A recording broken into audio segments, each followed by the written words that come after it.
Why are so many F1 teams copying and pasting last year's livery? Could it be due to the budget cap, perhaps? Well, we Red Bull, for example, tried to put catering outside of the budget cap last year when it should have been in it. Maybe that this time they're not trying to do the same thing. And of course that means the person who designs the livery is probably either been fired or had their wages severely reduced. Now obviously the real reason is a lot of teams are focused on their cars, and obviously we've seen huge developments over the winter series. For example, McLaren have come out with a completely new car. We're expecting something similar at Mercedes, and if the leaks are revealed, then we're also going to get a new Alpine as well. Alpine are another team that have copied and pasted their livery, along with, by the looks of it, along with Aston Martin and Red Bull. I'll come back to Aston Martin and Red Bull. But let me know what you think in the comments below. Why do you think they're all trying to copy and paste last year's livery? Now McLaren are one of the teams that have copied and pasted their livery. It's last year's livery, but they've refined it. They had I would say an okay livery. Now they've refined it, they made it better. They've made the Papia more dominant, where the blue was more dominant last year, I felt, at times, especially at the beginning when they, especially at launch even, when the whole side of the car, before they stripped it away for carbon fibre. Now, this is a carbon fibre era livery, unfortunately, and for McLaren, obviously this means that their livery isn't really going to change between the start of last season and between now, but they have made some better changes. They've put more orange into the car, especially on the rear wing, and if they keep that, it looks nice. Martin Brundle thinks that this livery will be easily recognisable on track, something that pops out, something that, for example, Aston Martin has failed to do so, especially when they had the pink in that livery when they were sponsored by BWT as well. Obviously for McLaren, I'll come back to McLaren and Lando Norris and his remarks shortly. Now Aston Martin, I'm not going to talk too much about the Aston Martin livery because it's exactly the same as last year. The shade of green, I don't like it. I've said this before and I'll say it again. I don't like it. It just doesn't do something for me. I prefer a British racing green. For me personally, I think that would be much more appealing. It would be much more of a representation of the historic Aston Martin brand as well. But obviously this is a big year for Aston Martin, and obviously they haven't, just like Red Bull, their livery designer's probably been fired as well. It's exactly the same livery, but worse, because they've removed, you'll have noticed, last year there was a fluorescent green bit at the top of the car. Now that's gone. So it is, I don't want to say, it's bland basically. It's bland, it's a horrible colour as well. It's not a very pleasant shade of green to look at. It's just not a very nice livery, and obviously the big focus will be on the drivers, Fernando Alonso and Lance Stroll. Not really sure what we're going to expect for them. Maybe they'll collide like they did last season. We'll have to wait and see.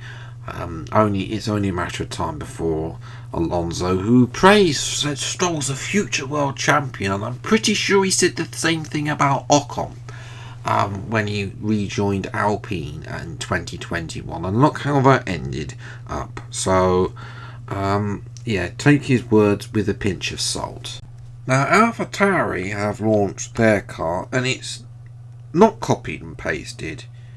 Yeah, this is worse. It's just it's horrible. The red does not match at the AlphaTauri branding. The logos on the front, they've just pasted whatever. They've let them choose the colour. That was part of the AlphaTauri appealing, was that their front wing, all the sponsors were in that shade of blue. as well. And they've also just plonked the AlphaTauri logo on the side of the car. It doesn't really work for me personally. It should, where previous years the AlphaTauri logo as as the end of that logo has fed into the air intake thing. Now it's just been plonked randomly on the side. The rear wing, I don't mind it being in red. I'd prefer if it was that.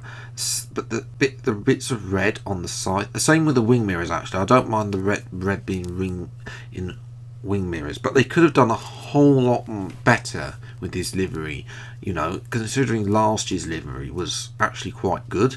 They could have just added, it would have been better if they copied and pasted last year's livery, and they haven't, to be honest, and just added some red and then added the all-on logos. But yes, that is really unfortunate, and it's one of the worst liveries on the grid. It's an eyesore, and I'm going to fix this by not talking about it anymore so we don't have to see it.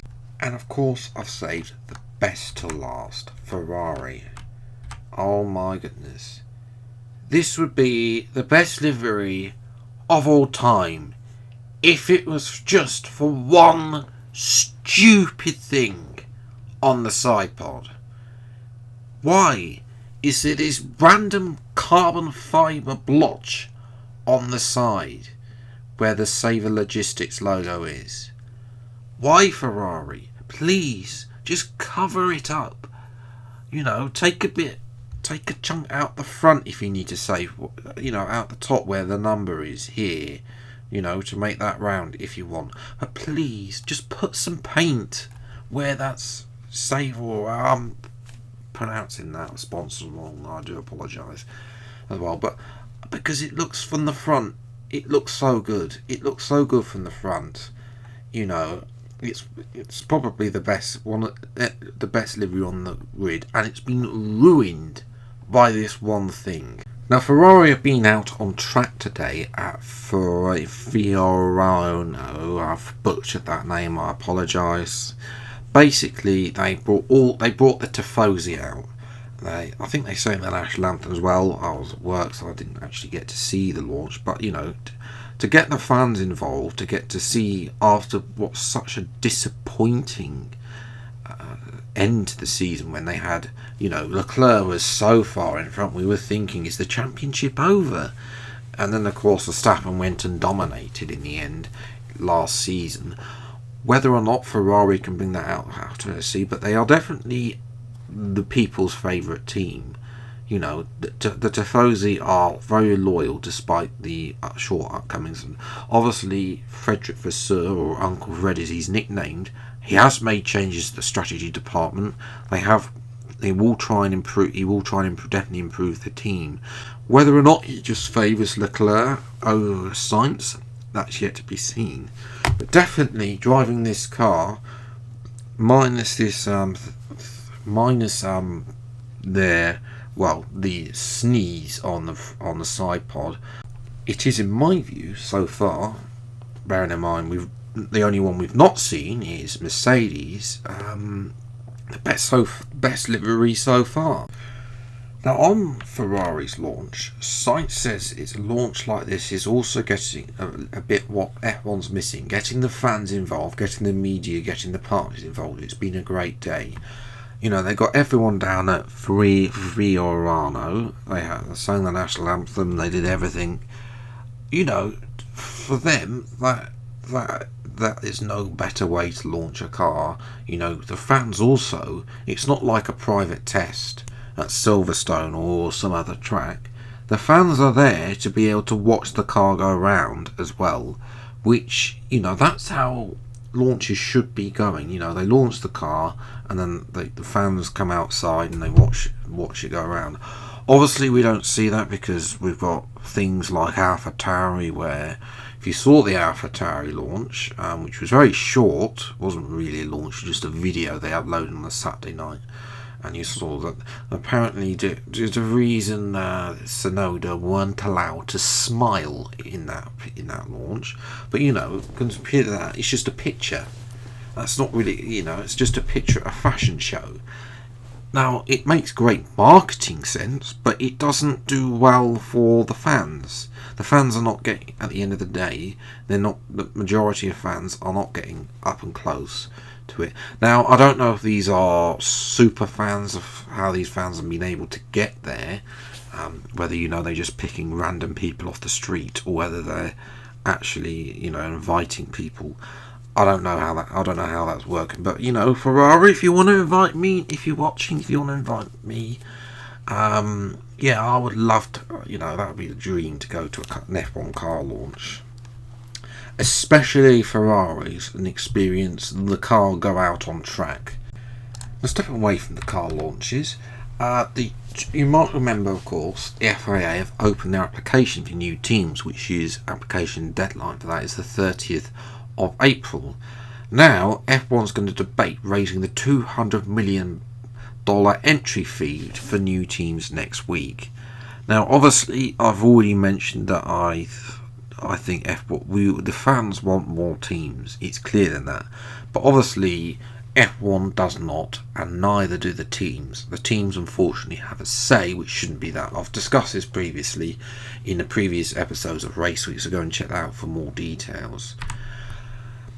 Now, Lando Norris has also criticised the FIA's new rules which impinged on the driver's freedom of speech.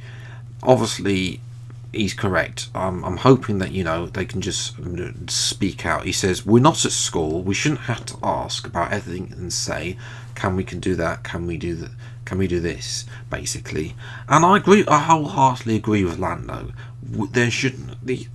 Should be free. It's about free speech, and what the FIA have tried to do with its new rules is against that. Now, obviously, the FIA obviously don't have any commercial. You could probably understand F1, because obviously some countries may not particularly be kind to people if you say particular things about them.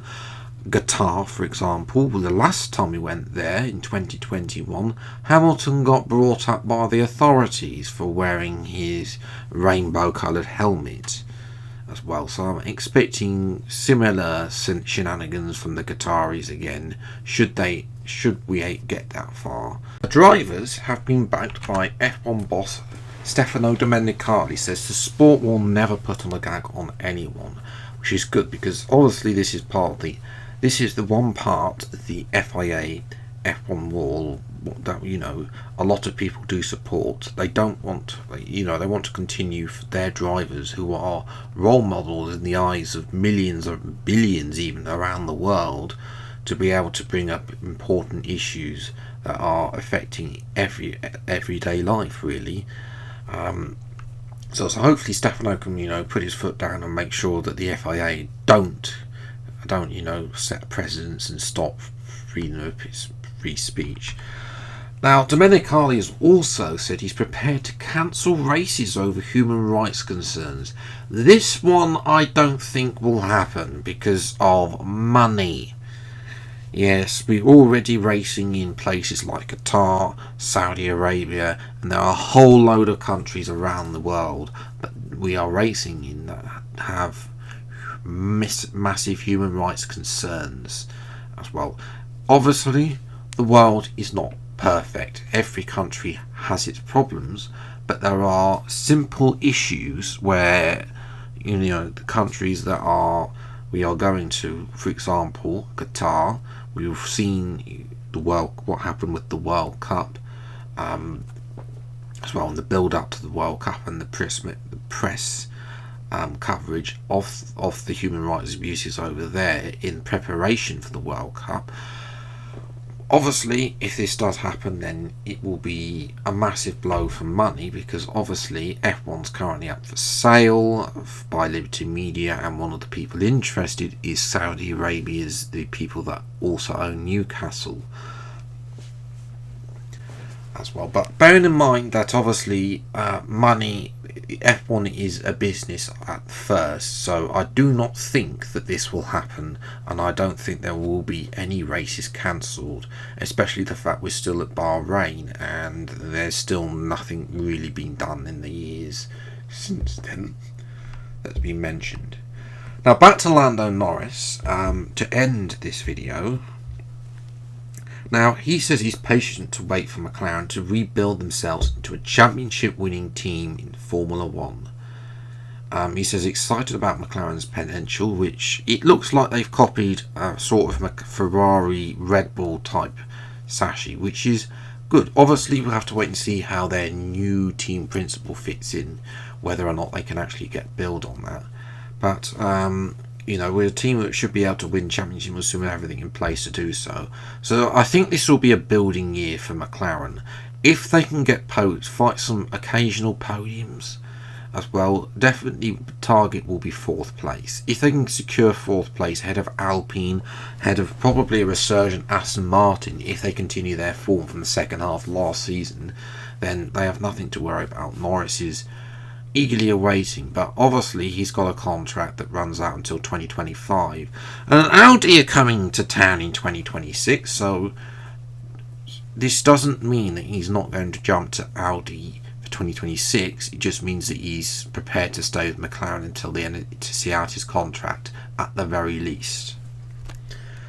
And that's where I'm going to leave it for today's episode of Race Week. If you have enjoyed, leave a like, subscribe if you're new to the channel to see plenty more episodes of Race Week. If you let me know what you think, which is the best livery so far, in the comments below. Until the next video then, I'll see you next time. Take care, thanks so much for watching, enjoy your day, and goodbye.